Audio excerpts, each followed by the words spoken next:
નમસ્કાર મિત્રો, આજે આપણે વાત કરવાના છીએ શાકભાજી વેચતી ગરીબ મા સાથે બનેલી સત્ય ઘટના પર। દરરોજ વહેલી સવારે શાકભાજી લેવા જતી ચંદ્રિકાને આજે ઈચ્છા ન હોવા છતાં શાકભાજી લેવા ગઈ હતી। શાકભાજી લઈને ઘરે આવી ત્યારે સવારના 7 વાગ્યા હતા। મોટા બંગલાના બાથરૂમ જેવી નાનકડી ઓરડીમાં તેનો દીકરો કિશન હજી સૂતો હતો। નિત્યક્રમ મુજબ રેકડીમાં જૂનું અને નવું શાકભાજી ગોઠવી એ ઓરડીમાં રોટલો ઘડવા બેસી ગઈ। તેના મનમાં નવી રેકડીના જ વિચારો ચાલતા હતા। ઘોઘા સર્કલ, મુની ડેરી, આંબાવાડી વિસ્તાર, સોસાયટીઓમાં શાકભાજી વેચવા નીકળી પડી।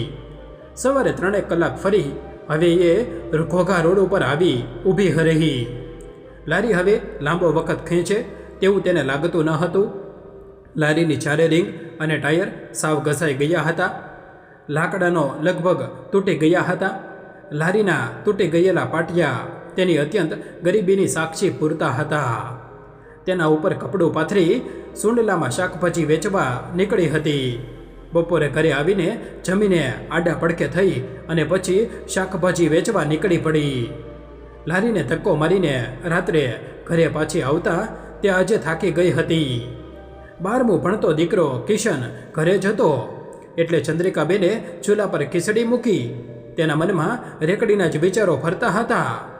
સવારે મા દીકરાએ રેકડી માટે રકઝક થઈ હતી। તમે આવી રેકડી થોડી ચાલે મમ્મી, તમે આજે નવી રેકડી લેવાનું પાક્કું કરી નાખજો। દીકરાએ કહેલા શબ્દો હજુ તેના કાને અથડાતા હતા। નવી રેકડી લેવા માટે ચંદ્રિકા દરરોજ 50 રૂપિયા રિંકરીડ ખાતામાં જમા કરાવવા મહેશને આપતી હતી। સહકારી બેંકનો એ રિંગ એજન્ટ મહેશ થોડા દિવસથી ફરાર હતો અને ચંદ્રિકાની ઊંઘ હરામ થઈ ગઈ હતી। આખા દિવસની મહેનત પછી થાકના કારણે રાત્રે ક્યારેક ઊંઘ આવી જાય એની એને ખબર ન પડતી। આજે ચંદ્રિકાને ઊંઘ આવતી ન હતી। પેટે પાટા બાંધીને ભેગા કરેલા એના 10,000 રૂપિયા રેકરિંગ એજન્ટ મહેશના કારણે ડૂબી ગયા હતા। ચંદ્રિકાના જીવનમાં સંઘર્ષ કોઈ નવી વાત ન હતી। જ્યારથી તેના પતિનું અવસાન થયું હતું ત્યારથી તેણે એકલા હાથે કિશનને ઉછેરીને મોટો કર્યો હતો। પતિની કોઈ ખાસ મિલકત ન હતી એટલે ગુજરાન ચલાવવા માટે એણે આ શાકભાજીનો વ્યવસાય અપનાવ્યો હતો। શરૂઆતના દિવસોમાં એને બહુ તકલીફ પડતી। શાક માર્કેટના મોટા વેપારીઓ તેને સારી ગુણવત્તાનું શાક ન આપતા। કેટલી વાર એવું બનતું કે તે જે શાક લઈને આવે તે બગડેલું નીકળતું અને તેને નુકસાન વેઠવું પડતું। પણ સમય સાથે તે વેપારની બારીકીઓ શીખી ગઈ હતી। તેને ખબર પડી ગઈ હતી કે કયા વિસ્તારમાં કયું શાક વધારે વેચાય છે અને ગ્રાહકો સાથે કેવી રીતે વાત કરવી। ગરમીના દિવસોમાં ડામરના રસ્તા પર ખુલ્લા પગે ચાલવું અને માથા પર કાળઝાળ તડકો સહન કરવો એની દિનચર્યા બની ગઈ હતી। ચોમાસામાં જ્યારે વરસાદ પડતો ત્યારે તેની હાલત વધુ કફોડી બની જતી। એક તરફ શાકને પલળતું બચાવવાની ચિંતા અને બીજી તરફ ગ્રાહકોની પાંખી હાજરી તેને આર્થિક તોડી નાખતી હતી। શિયાળાની કડકડતી ઠંડીમાં પણ તે સવારે 5 વાગ્યે ઉઠીને શાક માર્કેટ પહોંચી જતી। આ બધો સંઘર્ષ તે માત્ર ને માત્ર પોતાના દીકરા કિશન માટે કરી રહી હતી। કિશન ભણવામાં બહુ હોશિયાર હતો। તે જાણતો હતો કે તેની મા તેના માટે કેટલો કષ્ટ વેઠી રહી છે। તે પણ શાળાએથી આવીને સીધો તેની મા પાસે પહોંચી જતો અને તેને શાક વેચવામાં મદદ કરતો। ચંદ્રિકા હંમેશા તેને કહેતી કે બેટા, તું ભણવામાં ધ્યાન આપ, આ મજૂરી તો હું કરી લઈશ, તારે મોટો સાહેબ બનવાનું છે। કિશન પણ રાત્રે મોડે સુધી ઉજાગરા કરીને વાંચતો। એક દિવસની વાત છે, ઉનાળાનો આકરો તાપ પડી રહ્યો હતો। ચંદ્રિકા પોતાની જૂની લારી લઈને એક સોસાયટીમાં શાક વેચવા ગઈ। લારીનું એક પૈડું અચાનક ખાડામાં પડ્યું અને લાકડું સડી ગયું હોવાથી પૈડું છૂટું પડી ગયું। આખી લારી એક તરફ નમી ગઈ અને બધું શાક રસ્તા પર ઢોળાઈ ગયું। આજુબાજુના લોકો ભેગા થઈ ગયા। કેટલાક લોકોએ મદદ કરી અને શાક પાછું લારીમાં ગોઠવી આપ્યું, પણ ઘણું ખરું શાક ખરાબ થઈ ગયું હતું। તે દિવસે ચંદ્રિકા ઘરે આવી ત્યારે બહુ રડી હતી। તેને લાગતું હતું કે કદાચ હવે તે લારી ક્યારેય નહીં લઈ જઈ શકે. પણ કિશને તેને હિંમત આપી હતી. મમ્મી, તું ચિંતા ન કર, હું મોટો થઈને બધું બરાબર કરી દઈશ. આ ઘટના પછી જ ચંદ્રિકાએ નક્કી કર્યું હતું કે તે ગમે તે કરીને નવી લારી લેશે, અને એટલે જ તેણે મહેશ પાસે રિકરિંગ ખાતું ખોલાવ્યું હતું. મહેશ શરૂઆતમાં બહુ મીઠો લાગતો હતો. તે નિયમિત રીતે આવતો અને પૈસા જમા કરતો. તેણે ચંદ્રિકાને વિશ્વાસ અપાવ્યો હતો કે 2 વર્ષમાં તેની પાસે નવી લારી માટે પૂરતા પૈસા ભેગા થઈ જશે. ચંદ્રિકા પોતાના ખાવા પીવામાં કાપ મૂકીને પણ દરરોજ 50 રૂપિયા બચાવતી અને મહેશને આપતી. મહેશ ખાતાની ચોપડીમાં સહી કરી આપતો, એટલે ચંદ્રિકાને સંતોષ રહેતો કે તેના પૈસા સુરક્ષિત છે. ધીમે ધીમે પૈસા ભેગા થતા ગયા અને ખાતામાં 10,000 રૂપિયા જેટલી રકમ જમા થઈ ગઈ. ચંદ્રિકા હવે સપના જોવા લાગી હતી કે તે કેવી નવી લારી લેશે, તેને કેવો રંગ કરાવશે અને તેમાં કેવી શાકભાજી ગોઠવશે. પણ નસીબને કંઈક બીજું જ મંજૂર હતું. અચાનક એક દિવસ મહેશ આવતો બંધ થઈ ગયો. 2-3 દિવસ સુધી તો ચંદ્રિકાએ વિચાર્યું કે કદાચ મહેશ બીમાર હશે કે કોઈ કામમાં વ્યસ્ત હશે. પણ જ્યારે અઠવાડિયું વીતી ગયું ત્યારે તેને ચિંતા થવા લાગી. તેણે આજુબાજુના બીજા લોકોને પૂછ્યું, જેઓ મહેશ પાસે પૈસા જમા કરાવતા હતા. બધાનો એ જ જવાબ હતો કે મહેશ કોઈને દેખાતો નથી. થોડા દિવસ પછી ખબર પડી કે સહકારી બેંક ઉઠી ગઈ છે અને મહેશે કોઈના પૈસા બેંકમાં જમા કરાવ્યા જ નથી. આ સમાચાર સાંભળીને ચંદ્રિકાના પગ નીચેથી જમીન ખસી ગઈ. તેણે પોતાના લોહી પરસેવાની કમાણી જે નવી લારી લેવા માટે બચાવી હતી તે બધી જ મહેશ લૂંટી ગયો હતો. તે આખી રાત સૂઈ શકી ન હતી. કિશન તેને પૂછતો રહ્યો, પણ તે શું જવાબ આપે? બીજા દિવસે ભારે હૈયે અને તૂટેલી લારી લઈને તે ફરીથી શાક વેચવા નીકળી પડી. સોસાયટીની શેરીઓ, રસ્તાઓ ફરીને ઘોઘા રોડ ઉપર આવી પહોંચી ગઈ. થાક ઉતરવા બાજુમાં ડુંગળી બટેટા વેચતા ગોપાલને પૂછ્યું, પેલા મહેશના કાંઈ ખબર છે? ગોપાલે નિરાશાથી કહ્યું, મહેશ તો ભાગી ગયો છે. મારે પણ 3,000 લેવાના નીકળે છે. ચંદ્રિકા બેને નવી રેકડી લેવા માટે પાઈ બચાવીને મહેશને રિકરિંગ ખાતામાં જમા કરવા અત્યાર સુધીમાં 10,000 આપ્યા હતા. મહેશ દરરોજ સાંજે રાઉન્ડમાં આવતો ત્યારે ગલ્લામાંથી 50 રૂપિયા અને બેંકની ચોપડી કાઢીને તેને આપતી અને તે તરત જ ખાતાની ચોપડીમાં 50 રૂપિયા જમા કરી આપતો. ચંદ્રિકા હવે કોઈ શાક લેવા આવે તો તેને મહેશની વાત પૂછતી. ગ્રાહકો પાસેથી તેને જાણવા મળ્યું કે ભાવનગરના લોખંડ બજારની આ સહકારી બેંક તો ઉઠી ગઈ છે અને ગ્રાહકો પાસેથી ઉઘરાવેલી રકમ મહેશે બેંકમાં જમા કરાવી જ ન હતી.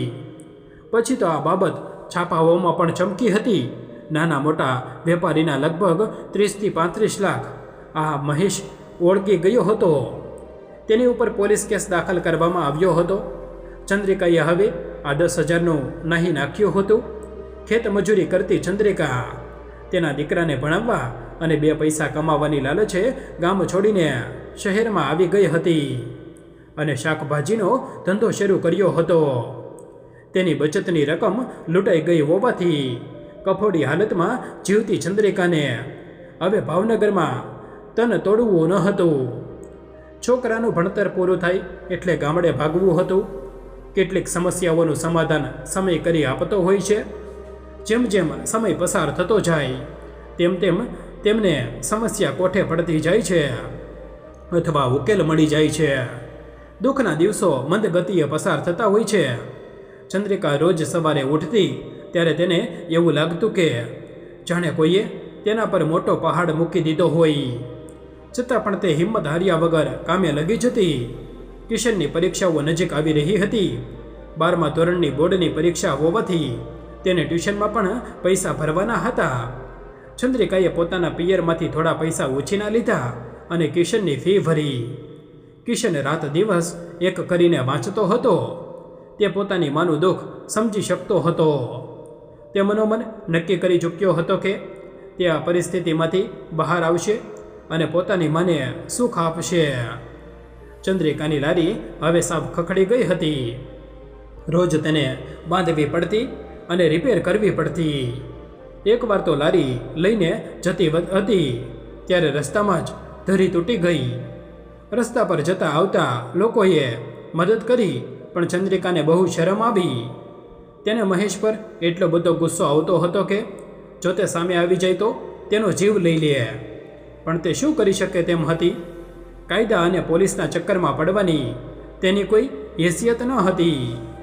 તેણે પોતાના નસીબને દોષ આપવાનું શરૂ કરી દીધું. પણ પછી તેને વિચાર આવતો કે જો તે નિરાશ થઈ જશે તો તેના દીકરાનું શું થશે. બસ આ એક જ વિચારે તેને રોજ સવારે પથારીમાંથી ઊભા થવાની તાકાત આપતો. તે જાણતી હતી કે દુઃખ પછી સુખ વહેલું મોડું આવે તો છે. જે ભગવાનમાં અતૂટ શ્રદ્ધા ધરાવતી હતી, રોજ રાત્રે સૂતા પહેલાં તે દીવાબત્તી કરતી અને ભગવાનને પ્રાર્થના કરતી કે તેના દીકરાને સદબુદ્ધિ આપે અને તેનું ભવિષ્ય ઉજ્જવળ બનાવે. ધીમે ધીમે દિવસો પસાર થતા ગયા અને પરીક્ષાનો સમય પૂરો થયો. કિશનની પરીક્ષા પૂરી થયા પછી હવે રજાઓના દિવસો હતા અને તે આખો દિવસ પોતાની માતા ચંદ્રિકા સાથે શાકભાજીની લારી પર રહેવા લાગ્યો હતો. એક બાજુ આકરો ઉનાળો અને બીજી બાજુ ગ્રાહકો સાથે થતી રકઝક. કિશન બધું ધ્યાનથી જોતો હતો. તેને હવે સમજાઈ ગયું હતું કે તેની માતાએ તેને ભણાવવા માટે કેટલું મોટું બલિદાન આપ્યું છે. થોડા સમય પછી 12મા ધોરણનું પરિણામ આવ્યું અને કિશન આખા વિસ્તારમાં સૌથી સારા ગુણ સાથે પાસ થયો હતો. ચંદ્રિકાની આંખમાં હરખના આંસુ હતા. તેણે આજુબાજુના બધા લારીવાળાઓને પેંડા ખવડાવ્યા હતા. ગોપાલ કાકાએ કિશનને માથે હાથ મૂકીને આશીર્વાદ આપ્યા અને કહ્યું કે તારી માની મહેનત હવે રંગ લાવી છે. પરિણામ સારું આવવાથી કિશનને શહેરની સૌથી સારી કોલેજમાં પ્રવેશ મળી ગયો હતો. પણ કોલેજનો સમય સવારનો હતો એટલે બપોર પછી કિશન પાસે ઘણો સમય રહેતો. તે નવરા બેસી રહેવા માંગતો ન હતો. તે રોજ બપોરે ઘોઘા રોડ પર આવેલી પોસ્ટ ઓફિસના ઓટલે જઈને બેસતો. ત્યાં ઘણા લોકો આવતા જતા રહેતા. પોસ્ટ ઓફિસના કાયમી એજન્ટ પટેલભાઈ રોજ કિશનને ત્યાં બેઠેલો જોતા. એક દિવસ પટેલભાઈએ કિશનને પાસે બોલાવીને પૂછ્યું કે તું અહીં રોજ કેમ બેસે છે. કિશને પોતાની બધી વાત કરી અને કહ્યું કે તે કોઈ કામની શોધમાં છે જેથી તેની માતાને મદદ કરી શકે. પટેલભાઈને આ છોકરાની વાતમાં સચ્ચાઈ અને આંખોમાં ખુમારી દેખાઈ. તેમણે કિશનને કહ્યું કે તું મને આ ફોર્મ ભરવામાં મદદ કર, હું તને થોડા રૂપિયા આપીશ. કિશન તો ભણેલો ગણેલો અને હોશિયાર હતો એટલે તેણે તરત જ પોસ્ટ ઓફિસમાં બધા નિયમો અને ફોર્મ ભરવાની રીત શીખી લીધી. તે અભણ અને ઓછું ભણેલા લોકોને બહુ શાંતિથી સમજાવતો અને તેમના કામ કરી આપતો. થોડા જ મહિનાઓમાં કિશન પોસ્ટ ઓફિસના બધા કામકાજમાં એટલો પાવધરો થઈ ગયો હતો કે લોકો પટેલભાઈને બદલે કિશનને શોધતા આવવા લાગ્યા. પટેલભાઈને પણ કિશન પર પૂરો ભરોસો બેસી ગયો હતો એટલે તેમણે કિશનને પોતાની સત્તાવાર મદદનીશ બનાવી દીધો. હવે કિશનને દર મહિને સારી એવી આવક થવા લાગી હતી. તેણે સૌથી પહેલું કામ પોતાની માતા ચંદ્રિકા માટે એક નવી અને મજબૂત શાકભાજીની લારી લેવાનું કર્યું. જ્યારે કિશન નવી લારી લઈને ઘરે આવ્યો ત્યારે ચંદ્રિકા સોધાર આંસુએ રડી પડી હતી. તેને એવો અહેસાસ થયો કે જાણે તેના જીવનના બધા દુઃખ હવે પૂરા થઈ ગયા છે. નવી લારીમાં શાકભાજી વેચવાનો આનંદ જ કંઈક અલગ હતો. હવે ચંદ્રિકાને લારી ખેંચવામાં વધારે તાકાત નહોતી લગાવવી પડતી અને રસ્તામાં પૈડું નીકળી જવાનો ડર પણ ન હતો. કિશન કોલેજનું ભણતર પૂરું કરવાની સાથે સાથે પોસ્ટના એજન્ટ તરીકેની પરીક્ષા પણ પાસ કરી લીધી અને હવે તે કણબીવાડ વિસ્તારનો એક જાણીતો અને ભરોસાપાત્ર પોસ્ટ એજન્ટ બની ગયો હતો. તેની પાસે ઘણા મોટા વેપારીઓ અને નોકરિયાત વર્ગના લોકો પોતાના ખાતા ખોલાવવા અને રોકાણ કરવા આવવા લાગ્યા હતા. કિશનની કમાણી વધવાથી તેણે આવાસ યોજનામાં સરકાર તરફથી મળતું એક પાક્કું મકાન પણ લઈ લીધું હતું. મોટા બંગલાના બાથરૂમ જેવી એ નાનકડી ઓરડીમાંથી હવે તેઓ એક સારા અને હવા ઉજાસવાળા મકાનમાં રહેવા ગયા હતા. સમય પોતાની ગતિએ ચાલતો હતો અને દુઃખના દિવસો હવે સુખમાં બદલાઈ રહ્યા હતા. ચંદ્રિકા હજુ પણ શાકભાજી વેચવા જતી હતી, કારણ કે તેને ઘરે બેસી રહેવું ગમતું ન હતું અને વર્ષો જૂના ગ્રાહકો સાથે તેને આત્મીયતા બંધાઈ ગઈ હતી.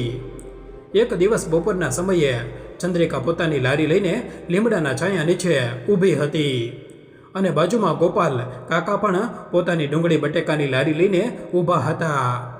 ચા પીતા પીતા ગોપાલ કાકાએ ચંદ્રિકાને પૂછ્યું કે હવે તો તારો દીકરો કમાતો થઈ ગયો છે અને તમે નવું મકાન પણ લઈ લીધું છે, તો હવે પાછા ગામડે જવાનો કોઈ વિચાર છે કે નહીં?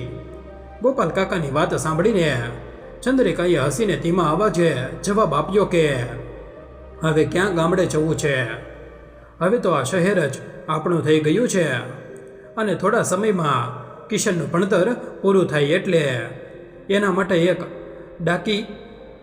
ડાહી અને સમજુ છોકરી ગોતીને એને પરણાવી દેવો છે, એટલે મારે પછી સાવ નિરાત થઈ જાય અને ઘરમાં એક વહુ આવે તો ઘર પણ રળિયામણું લાગે. ગોપાલ કાકા હજી તો આ વાતનો જવાબ આપે અને ચંદ્રિકાની વાત આગળ વધે ત્યાં જ અચાનક એક મોટરસાયકલ આવીને તેમની લારી પાસે ઊભી રહી. મોટરસાયકલ પર બે આધેડ ઉંમરના માણસો બેઠા હતા. તેમના ચહેરા પર ગુસ્સો અને ઉતાવળ સ્પષ્ટ દેખાતા હતા. મોટરસાયકલ ચલાવનારા માણસે ચંદ્રિકા સામે જોઈને થોડા કડક અવાજમાં પૂછ્યું કે આ કિશન નામનો પોસ્ટ એજન્ટ કોનો છોકરો છે? ચંદ્રિકા થોડી ગભરાઈ ગઈ અને તેને વિચાર આવ્યો કે કિશનથી કોઈ ભૂલ તો નહીં થઈ ગઈ હોય ને. તેણે ડરતા ડરતા જવાબ આપ્યો કે કિશન મારો છોકરો છે. શું કામ પડ્યું ભાઈ? પેલા માણસે મોટરસાયકલ પરથી નીચે ઉતરીને અવાજ ઊંચો કરીને કહ્યું કે તારા છોકરાને જલ્દી અહીં બોલાવ, તે મારા પૈસા પાછા નથી આપતો અને મારો ફોન પણ નથી ઉપાડતો. આ સાંભળીને ચંદ્રિકાના હોશ ઉડી ગયા. તેને સમજાયું નહીં કે કિશન કોઈના પૈસા શું કામ ના આપે અને ફોન કેમ ના ઉપાડે. તે જાણતી હતી કે તેનો દીકરો કોઈ દિવસ કોઈની છાતે છેતરપિંડી કરે જ નહીં. તેણે શાંતિથી પેલા માણસને સમજાવવાનો પ્રયત્ન કરતાં કહ્યું કે ભાઈ તમે શાંત પડો, હું હમણાં જ એને ફોન કરીને અહીં બોલાવી લઉં છું, પણ તમે મને માંડીને વાત તો કરો કે આખરે બાબત શું છે અને પૈસાની શું લેવડ દેવડ છે. ચંદ્રિકાએ તરત જ પોતાના જૂના ડબ્બા જેવા ફોનમાંથી કિશનને ફોન લગાવ્યો. ફોનની રિંગ વાગતા જ કિશને ફોન ઉપાડ્યો અને કહ્યું કે હા બોલો બા, શું થયું? ચંદ્રિકાએ ગભરાયેલા અવાજે બધી વાત કરી અને કહ્યું કે બે ભાઈઓ અહીં લારીએ આવ્યા છે અને તારી ઉપર પૈસા ન આપવાનો આરોપ લગાવે છે, તું જલ્દી અહીં આવ. કિશન તે વખતે પોસ્ટ ઓફિસના કામથી એ બાજુ જ આવી રહ્યો હતો, એટલે તેણે પોતાની બાને હૈયાધારણ આપતા કહ્યું કે તમે જરાય ગભરાશો નહીં, હું 5 જ મિનિટમાં ત્યાં પહોંચું છું. ચંદ્રિકાએ પહેલાં માણસને કહ્યું કે મારો દીકરો હમણાં જ આવે છે, ત્યાં સુધી તમે અહીં બેસો અને પાણી પીવો.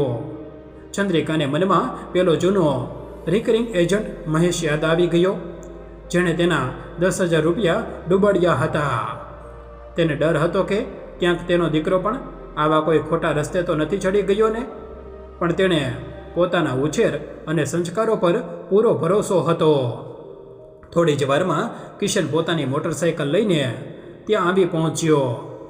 તેણે પોતાની મોટરસાયકલ લારીની બાજુમાં ઊભી રાખી અને પોતાનો પોસ્ટના કામકાજનો થેલો લારી પર મૂક્યો. તે પહેલાં બે માણસોને જોઈને જ ઓળખી ગયો હતો કે ભાઈઓમાંથી જે આગળ ઊભો હતો તેનું નામ મગનભાઈ હતું. મગનભાઈ થોડા દિવસ પહેલાં જ સહકારી નોકરીમાંથી નિવૃત્ત થયા હતા અને તેમને નિવૃત્તિ વખતે જે મોટી રકમ મળી હતી તેમાંથી અમુક રકમ પોસ્ટ ઓફિસમાં સેવિંગ ખાતું ખોલાવીને તેમાં મૂકવા માંગતા હતા. આ કામ માટે તે જ તેમણે 2 દિવસ પહેલાં કિશનને નવું ખાતું ખોલવા માટેના ફોર્મ સાથે 1,000 રૂપિયા રોકડા આપ્યા હતા. પણ ત્યારથી કિશન તેમનો ફોન જ ઉપાડતો ન હતો. કિશનને જોઈને મગનભાઈ ગુસ્સામાં તાકુડ્યા કે કેમ ભાઈ 2 દિવસથી પૈસા લઈને ગાયબ થઈ ગયો છે, ન ખાતું ખોલાવ્યું ન ફોન ઉપાડ્યો. આ તારો કેવો વહીવટ છે? કિશને બહુ જ શાંતિથી અને મક્કમ અવાજે મગનભાઈની આંખોમાં આંખ નાખીને જવાબ આપ્યો કે મગનભાઈ, તમે મને અહીં મારી બાની સામે બોલાવ્યો એ બહુ સારું કામ કર્યું છે. હું છેલ્લા 2 દિવસથી જાણી જોઈને જ તમારો ફોન કાપી નાખતો હતો, કારણ કે મારે તમને અહીં જ બોલાવવા હતા. તમારા 1000 રૂપિયા મારી પાસે બિલકુલ સુરક્ષિત છે, પણ હું તમારું ખાતું ત્યાં સુધી નહીં ખોલું જ્યાં સુધી તમે મારા એક સવાલનો જવાબ નહીં આપો અને મારી એક શરત નહીં માનો. કિશનનો આવો આત્મવિશ્વાસ ભરેલો અને અણધાર્યો જવાબ સાંભળીને મગનભાઈ પણ થોડી વાર માટે સ્તબ્ધ થઈ ગયા અને ચંદ્રિકા તથા ગોપાલ કાકા પણ નવાઈ પામીને કિશન સામે જોઈ રહ્યા હતા. મગનભાઈએ કિશનની આ વાત સાંભળીને ખૂબ ગુસ્સે આવ્યો અને તેમણે કડક અવાજે પૂછ્યું કે તારે મારા છોકરાનું શું કામ છે અને તું કેમ એને અહીં બોલાવવાની જીદ કરી રહ્યો છે? ત્યારે ચંદ્રિકાના મનમાં પણ એ જ પ્રશ્ન ઊભો થયો હતો કે આખરે કિશનને આ ભાઈના છોકરા સાથે શું લેવા દેવા હોઈ શકે. કિશને પોતાની વાત પર મક્કમ રહેતા સ્પષ્ટ શબ્દોમાં કહી દીધું કે જો તમારો છોકરો અહીં નહીં આવે તો હું તમને તમારા રૂપિયા પાછા નહીં આપું અને પોસ્ટમાં તમારું ખાતું પણ નહીં ખોલું. મગનભાઈ અને કિશન તરફ આંગળી છીંધીને અને હાથ લાંબો કરતા બોલ્યા કે મારો છોકરો તો અહીં આવવાનો જ નથી. તું મારા 1000 રૂપિયા પાછા લાવ, નહીંતર હું પોલીસમાં ફરિયાદ કરીશ. ચંદ્રિકાને લાગ્યું કે વાત હવે વધારે વણસી રહી છે અને બજારમાં બધા લોકો ભેગા થઈ રહ્યા છે, એટલે તેણે વાત પૂરી કરવાના ઈરાદે કિશનને કહ્યું કે બેટા, તું પહેલાં આ ભાઈને એમના 1000 રૂપિયા પાછા આપી દે અને આ માથાકૂટ અહીં જ પૂરી કર. આપણે કોઈની સાથે ખોટો ઝઘડો નથી કરવો. કિશને પોતાની બાની વાત સાંભળીને કહ્યું કે 1000 રૂપિયા તો હું અત્યારે જ પાછા આપી દઉં, પણ મારે એમના છોકરાને અહીં જોવો છે અને એને કેટલાક સવાલો પૂછવા છે. કિશનની આ વાત સાંભળીને ચંદ્રિકાને પણ ભારે નવાઈ લાગી, એટલે એણે પૂછ્યું કે પણ બેટા, તારે એને જોઈને શું કરવું છે?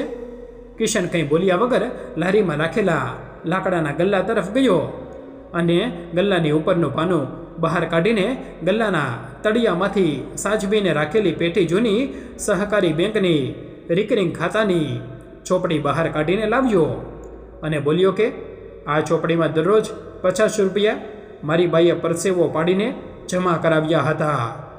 તમે બધા જુઓ અને મગનભાઈ, તમે પણ જુઓ કે આ ચોપડીના દરેક પાને કોની સહી છે. મગનભાઈ આ જૂની ચોપડી જોઈને કંઈ બોલ્યા નહીં, એટલે તેમની પાસે જઈને કિશને ચોપડી બતાવતા કહ્યું કે આ બધી સહીઓ તમારા છોકરાની છે અને આ મગનભાઈનો છોકરો બીજો કોઈ નહીં પણ એ જ રિકરિંગ એજન્ટ મહેશ છે, જેણે આખા બજારના લોકોના પૈસા ડૂબાડ્યા છે. કિશનની આ વાત સાંભળતા જ આજુબાજુના બધા લારીવાળા ત્યાં ભેગા થઈ ગયા અને વાતાવરણમાં એકદમ ગરમાવો આવી ગયો. બાજુની લારીવાળા ગોપાલ કાકા પણ આ તકનો લાભ લેતા હોય એમ મોટેથી બોલ્યા કે ઓહો, તો આ ભાઈ પહેલાં ચોર મહેશના બાપ છે. મારા 3000 અને આ ચંદ્રિકાબેનના 10,000નું બૂચ મારનાર તમારો જે દીકરો મહેશ છે ને, જે 6 વર્ષથી ક્યાંય દેખાણો નથી અને અમને બધાને રજળતા કરી દીધા છે. મગનભાઈ હવે કોઈ પણ જવાબ આપવાની સ્થિતિમાં ન હતા. તેમને આસપાસ ઊભેલા લોકોની નજરમાં પોતાના માટે તિરસ્કાર દેખાઈ રહ્યો હતો, છતાં તેમણે પોતાનો બચાવ કરતા એટલો જ ટૂંકો જવાબ આપ્યો કે મહેશનો વહીવટ મહેશ જાણે, એમાં મારો કોઈ વાંક નથી. હું એના કામમાં માથું મારતો નથી. કિશને કહ્યું કે તમારું અને તમારા છોકરાનું જ્યારે હું પોસ્ટ ઓફિસમાં ફોર્મ ભરવા બેઠો અને મેં એમાં નામ વાંચ્યું, ત્યારે જ મને ખબર પડી ગઈ કે આ મહેશ તમારો છોકરો છે. 6 વર્ષ પહેલાં મહેશને આપેલા એ 10,000 રૂપિયા અમારી મરણ મૂડી હતા અને મારી બાઈએ પોતાના પેટે પાટા બાંધીને એ પૈસા નવી લારી લેવા માટે ભેગા કર્યા હતા. કિશને પોતાની વાત પૂરી કરી એટલે બાજુમાં ઊભેલા ગોપાલ કાકાએ કડકાઈથી મગનભાઈને કહ્યું કે હવે તમારો છોકરો તો નથી, પણ તમે અહીં છો એટલે તમારા 13,000 અને તેના ઉપર 6 વર્ષનું વ્યાજ ગણીને પૂરી રકમ અત્યારે જ પાછી આપી દો, તો જ આ વાત અહીં પતે, નહીંતર અમે તમને અહીંથી જવા નહીં દઈએ. મગનભાઈ અંદરથી ડરી ગયા હતા, પણ બહારથી તેઓ હજુ પણ પોતાનો અહંકાર છોડવા તૈયાર ન હતા. તેઓ કંઈ જવાબ આપે તે પહેલાં જ ચંદ્રિકાએ પરિસ્થિતિની ગંભીરતા સમજીને કિશન સામે જોઈને શાંતિથી પ્રશ્ન કર્યો કે બેટા, આ ભાઈએ પોસ્ટમાં કેટલા રૂપિયા મૂકવાના છે? કિશને બધી વિગતો આપતા કહ્યું કે પોસ્ટમાં સેવિંગ ખાતું ખુલ્યા પછી મગનભાઈ અને મહેશના નામે જોઈન્ટ એકાઉન્ટમાં તેમને 15 લાખ રૂપિયા મૂકવા છે. ગલ્લો બંધ કરતા ચંદ્રિકાએ ફરીથી પ્રશ્ન કર્યો કે જો તો આ 15 લાખનું રોકાણ તારા એજન્ટ કોર્ટથી કરાવે તો તને આમાં કેટલું કમિશન મળશે? ત્યારે કિશને પોતાના મનમાં ઝડપથી ગણતરી કરીને કહ્યું કે મને આમાંથી લગભગ 6,500 રૂપિયા જેટલું કમિશન મળશે. આ સાંભળીને ચંદ્રિકાએ એક નવા નિર્ણય લીધો, જેણે ત્યાં ઊભેલા બધા લોકોને આશ્ચર્યમાં મૂકી દીધા. તેણે કિશનને કહ્યું કે જો બેટા, આ ખાતું એ તારા હસ્તક ખોલાવે તો તેને જે કમિશન મળે તે પૂરેપૂરા રૂપિયા તારા એમને પાછા આપી દેવાના છે, કારણ કે ગમે તે હોય તો પણ એ તારા ગ્રાહક છે અને તે આજે આખા બજાર વચ્ચે એમનું અપમાન કર્યું છે. એ 10,000 રૂપિયા તો જો આપણા ભાગ્યમાં હશે અને ભગવાને ધાર્યું હશે તો પાછા મળશે. મહેશ ઉપરના ક્રોધને લઈને કિશનના દેહમાં અત્યારે અગ્નિ જેવી બળતરા ઊભી થઈ ગઈ હતી. તેને સમજાતું ન હતું કે તેની બા આટલા મોટા ગુનેગારના બાપને કેમ છાવરી રહી છે. છતાં પોતાની માતાના શબ્દોનું માન રાખીને અને તેમની વાત સાંભળીને કોઈ પણ જાતની દલીલ કર્યા વગર કિશને હકારમાં માથું હલાવ્યું. પોતાના દીકરાની ઉન્નતિ ખરાબ સાધનોથી કે આવા કોઈ સંજોગોથી થઈ તેવું ચંદ્રિકા જરાય ઈચ્છતી ન હતી. કોઈ પણ રીતે ધંધામાં ગ્રાહક સાથે છળ કપટ નહીં કરવાની અને બિનજરૂરી સંઘર્ષ ટાળવાની ચંદ્રિકાની ઈચ્છા તેનો દીકરો તરત જ કળી ગયો હતો. જે લોકો પરિસ્થિતિઓનો લાભ ઉઠાવે છે અને પરિસ્થિતિઓ ઉપર આધાર રાખે છે તે પ્રતિકૂળ સંજોગોમાં નષ્ટ થઈ જાય છે. એ વાત ચંદ્રિકા પોતાના જીવનના અનુભવથી બહુ સારી રીતે જાણતી હતી. ચંદ્રિકાને હવે કોઈ પણ જાતનો સંઘર્ષ કરવો ન હતો અને એ પોતાના દીકરાના ભવિષ્ય પર આવા કોઈ જૂના વીરની છાયા પણ પડવા દેવા માંગતી ન હતી. તેણે કિશનના હાથમાંથી પેલી બેંકની જૂની ચોપડી લઈ લીધી અને તરત જ બધા લોકોની વચ્ચે એ ચોપડીના ટુકડા કરીને ફાડી નાખી અને હવામાં ઉડાડી દીધી. મગનભાઈને હવે શું કરવું એ જરાય સમજાતું ન હતું. તેમને એક તરફ પોતાના દીકરાના કારસ્તાન પણ શરમ આવી રહી હતી અને બીજી તરફ આ અભણ શાકભાજીવાળી બાઈની ખાનદાની જોઈને તેઓ આવાક રહી ગયા હતા. તેમણે તરત જ પોતાના પેન્ટના ખિસ્સામાંથી મોટરસાઇકલની ચાવી કાઢી અને મોટરસાઇકલ શરૂ કરીને કોઈની શરમ કે ભય રાખ્યા વગર ત્યાંથી ચૂપચાપ રવાના થઈ ગયા. થોડીવાર પછી કિશને પણ પોતાના મનનો ગુસ્સો કાબૂમાં લીધો, પણ તેના મગજમાં હજુ પણ વિચારોનું યુદ્ધ ચાલી રહ્યું હતું. તેણે ગુસ્સામાં પોતાની મોટરસાઇકલ ચાલુ કરી અને મગનભાઈ ગયા એની વિરુદ્ધ દિશામાં તે પણ ત્યાંથી ચાલ્યો ગયો. કિશન પોતાની મોટરસાઇકલ લઈને ત્યાંથી નીકળી તો ગયો, પણ તેના મનમાં હજુ પણ વિચારોનું ધમાસણ ચાલી રહ્યું હતું. તેને સમજાતું ન હતું કે તેની બાઈએ આટલા મોટા ગુનેગારના પિતાને આટલી સરળતાથી કેમ માફ કરી દીધા. જે પૈસા માટે તેમણે રાત દિવસ એક કર્યા હતા, પોતાના સપનાઓને મારી નાખ્યા હતા, એ જ પૈસા ડૂબાડનાર માણસના પિતા સામે ચાલીને આવ્યા હતા.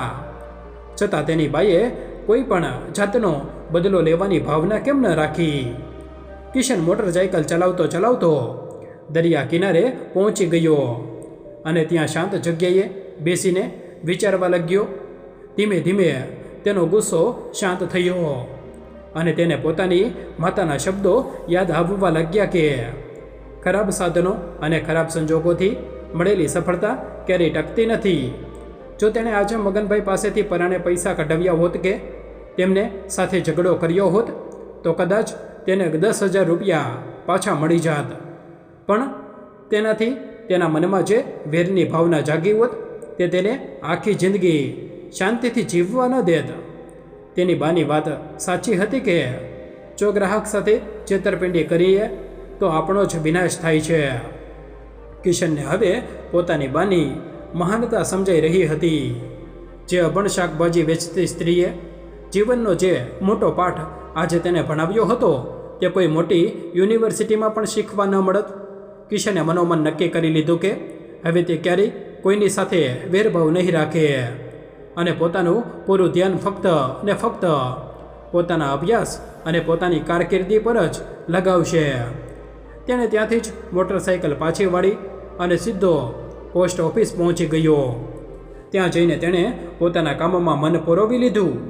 બીજી તરફ મગનભાઈ ભારે હૈયે પોતાના ઘરે પહોંચ્યા હતા. તેમણે પોતાની જાત પર અને પોતાના ઉછેર પર શરમ આવી રહી હતી. જે દીકરા માટે તેમણે પોતાની આખી જિંદગીની કમાણી અને પોતાની ઇજ્જત દાવ પર લગાવી દીધી હતી, એ જ દીકરાએ આજે તેમને આખા બજાર વચ્ચે નીચા જોણું કરાવ્યું હતું. મગનભાઈને હવે ધીમે ધીમે સમજાઈ રહ્યું હતું કે તેમના દીકરા મહેશે જે લોકોના પરસેવાની કમાણી લૂંટી હતી તેના પાપનો ઘડો હવે ભરાઈ ચૂક્યો છે. સમય કોઈની રાહ જોતો નથી અને સમયનું ચક્ર હંમેશા ફરતું રહે છે. વર્ષો વીતતા ગયા. કિશન હવે પોસ્ટ ઓફિસના કામની સાથે સાથે ચાર્ટર્ડ એકાઉન્ટન્ટ એટલે કે CAનો અભ્યાસ પણ કરી રહ્યો હતો. તેની મહેનત અને લગ્ન જોઈને પોસ્ટ ઓફિસના પટેલભાઈ પણ તેને ખૂબ પ્રોત્સાહન આપતા હતા. કિશન દિવસ રાત જોયા વગર મહેનત કરતો હતો. સવારે વહેલા ઉઠીને વાંચવા બેસી જતો, પછી કોલેજ જતો, બપોરે પોસ્ટ ઓફિસનું કામ સંભાળતો અને રાત્રે ફરીથી મોડે સુધી ભણતો. ચંદ્રિકા પોતાના દીકરાની આટલી સખત મહેનત જોઈને ક્યારેય ચિંતા કરતી, પણ તેને ખબર હતી કે કિશન એક દિવસ ચોક્કસ મોટો માણસ બનશે. ચંદ્રિકાએ હવે શાકભાજીની લારી લઈને શેરીઓમાં ફરવાનું ઓછું કરી નાખ્યું હતું. તે ફક્ત સવારના સમયે ઘોઘા રોડ પર એક નિશ્ચિત જગ્યાએ જ બેસતી, જ્યાં તેના કાયમી ગ્રાહકો સામેથી આવીને શાક લઈ જતા. કિશને તેને કામ કરવાની ના પાડી હતી, પણ ચંદ્રિકા કહેતી કે જ્યાં સુધી મારા હાથ પગ ચાલે છે ત્યાં સુધી હું નવરી નહીં બેસું. આ તરફ મગનભાઈના પરિવારની હાલત દિવસે ને દિવસે બગડતી જતી હતી. મહેશે લોકોના જે લાખો રૂપિયા ઉપાછત કર્યા હતા તે બધા તેણે ખોટા રવાડે ચડીને ઉડાવી દીધા હતા. ખરાબ મિત્રોની સંગતમાં આવીને તેણે જુગાર અને દારૂની લત લગાડી લીધી હતી. મગનભાઈએ પોસ્ટ ઓફિસમાં જે 15 લાખ રૂપિયા મૂકવાનું વિચાર્યું હતું તે પૈસા પણ મહેશે ધીમે ધીમે કરીને ઘરમાંથી ચોરી લીધા હતા અને બધા પૈસા સટ્ટામાં હારી ગયો હતો. મગનભાઈ હવે સાવ પાયમાલ થઈ ગયા હતા. તેમની પાસે ગઢપણમાં દવા લાવવાના પણ પૈસા બચ્યા ન હતા. જે દીકરા પર તેમને એટલો બધો ગર્વ હતો તે જ દીકરો આજે તેમને ગાળો આપતો અને મારઝૂડ કરતો હતો. મગનભાઈને વારંવાર પેલી શાકભાજી વેચતી બાઈ ચંદ્રિકા યાદ આવતી, જેણે પોતાના હકના 10,000 રૂપિયા પણ કોઈ જાતની માથાકૂટ વગર જતા કર્યા હતા. અને એક પોતે હતા જે મામૂલી માણસોની મામૂલી રકમ ચૂકવવા માટે પણ તૈયાર ન હતા. તેમને હવે પોતાની ભૂલનો પૂરેપૂરો અહેસાસ થઈ ગયો હતો, પણ હવે સમય તેમના હાથમાંથી નીકળી ગયો હતો. એક દિવસ મગનભાઈ રડતા રડતા કિશન પાસે પોસ્ટ ઓફિસે આવ્યા અને તેમણે જે 1,000 રૂપિયા ખાતું ખોલાવવા માટે આપ્યા હતા તે પાછા માંગ્યા. કિશને કોઈ પણ જાતનો સવાલ કર્યા વગર એ 1,000 રૂપિયા મગનભાઈને પાછા આપી દીધા. મગનભાઈની આવી દયનીય હાલત જોઈને કિશનને તેમના પર દયા આવી ગઈ, પણ તે કંઈ કરી શકે તેમ ન હતો. બીજી બાજુ કિશનની મહેનત હવે ફળી રહી હતી. તેને CAની છેલ્લી પરીક્ષા બહુ જ સારા માર્ક્સ સાથે પાસ કરી લીધી હતી અને હવે તે સત્તાવાર રીતે ચાર્ટર્ડ એકાઉન્ટ બની ગયો હતો. તે દિવસે કિશનનું પરિણામ આવ્યું તે દિવસે ચંદ્રિકાની ખુશીનો કોઈ પાર ન હતો. તેણે આખા વિસ્તારમાં મીઠાઈ વહેંચી હતી. ગોપાલ કાકા અને બીજા બધા લારીવાળા પણ કિશનની આ સિદ્ધિ પર ખૂબ ગર્વ અનુભવી રહ્યા હતા. તે નાનકડી ઓરડીમાંથી શરૂ થયેલી સફર આજે એક સીએની ડિગ્રી સુધી પહોંચી ગઈ હતી. કિશને હવે પોસ્ટ ઓફિસનું એજન્ટ તરીકેનું કામ છોડી દીધું હતું અને ભાવનગરના એક બહુ મોટા અને જાણીતા કોમર્શિયલ કોમ્પ્લેક્સમાં પોતાની એક શાનદાર ઓફિસ ભાડે રાખી હતી.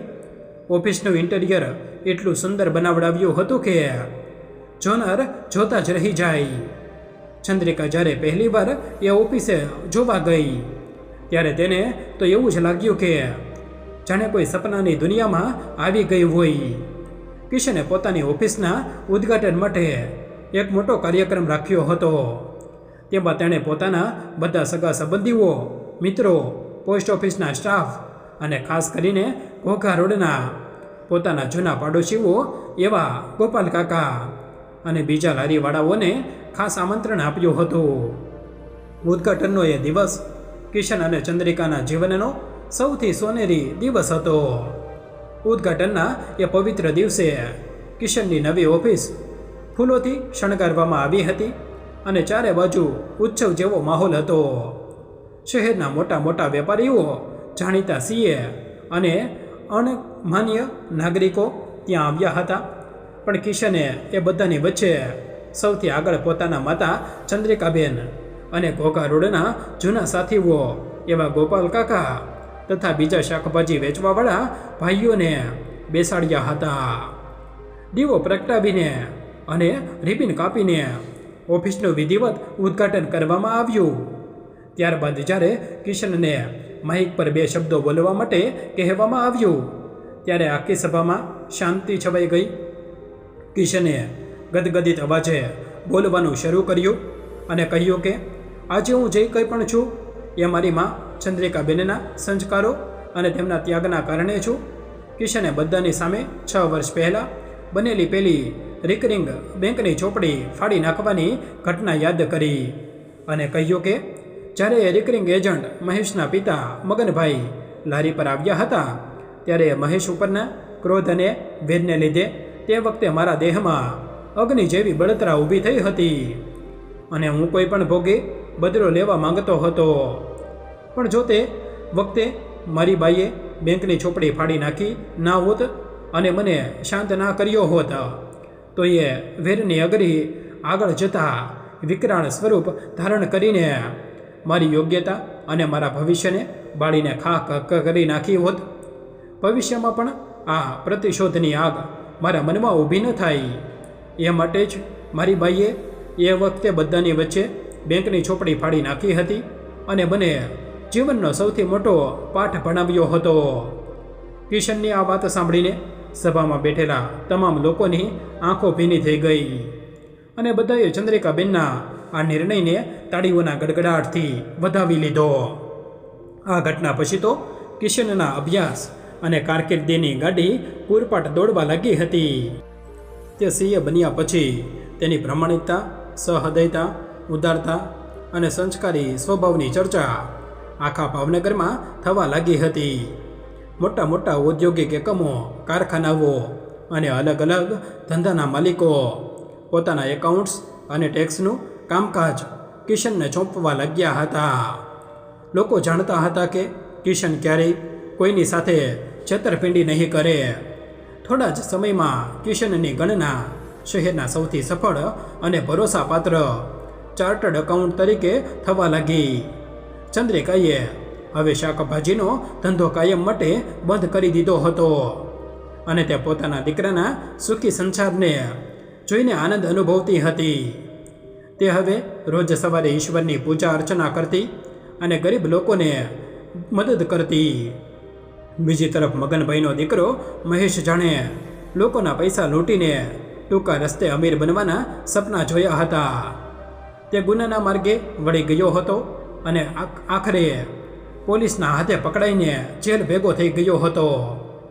મગનભાઈ સાવ રોડ પર આવી ગયા હતા અને પોતાના દીકરાના કષ્ટો ભોગવી રહ્યા હતા. સાચા ખોટાની તથા જીવનને મૂલ્યવાન ચંદ્રિકા જેવી સમજ મગનભાઈ પાસે ન હતી. બંનેના વિચારો સાવ અલગ હતા. ચંદ્રિકાએ એના હકના 10,000 રૂપિયા જતા કર્યા હતા, જ્યારે મગનભાઈ મામૂલી માણસની મામૂલી રકમ ચૂકવવા તૈયાર ન હતા. આ કહાની આપણને શીખવે છે કે પરિસ્થિતિ ગમે તેટલી પ્રતિકૂળ હોય છતાં જો માણસ પોતાના નીતિ નિયમ અને સંસ્કાર પકડી રાખે તો સમય ગમે તેવા મોટા પહાડ પણ હટાવી દે છે. આના લેખક છે ભરત ત્રિવેદી. મિત્રો, આવા જ નવા જીવન ઉપયોગી, જીવનમાં કંઈક નવું શીખવા મળે, સત્ય ઘટનાઓ વિશે જાણવા મળે, શૂરવીરતાની ઐતિહાસિક વાતો વિશે જાણવા મળે, હાલની ઘટનાઓ શીખવા મળે તેવા વિડીયો જોવા માટે અમારી ચેનલ સાથે બન્યા રહેજો. અમારી ચેનલને તમે હજી સુધી સબસ્ક્રાઈબ ન કરી હોય તો સબસ્ક્રાઈબ કરી દેજો. તમને વિડીયો પસંદ આવે તો તમારા અન્ય સગા સંબંધી મિત્રો સાથે વિડીયોને શેર કરી દેજો અને અમારી ચેનલને તમે સબસ્ક્રાઈબ કરી દેજો, જેથી કરી આવનારા વિડીયો આપને જલ્દી મળી જાય. મિત્રો, આ વિડીયો જોવા બદલ આપ સૌનો ખૂબ ખૂબ આભાર. મળીશું આપણે એક નવા વિડીયો સાથે, એક નવી સ્ટોરી સાથે. ત્યાં સુધી આપ સૌને જય શ્રી કૃષ્ણ. ધન્યવાદ.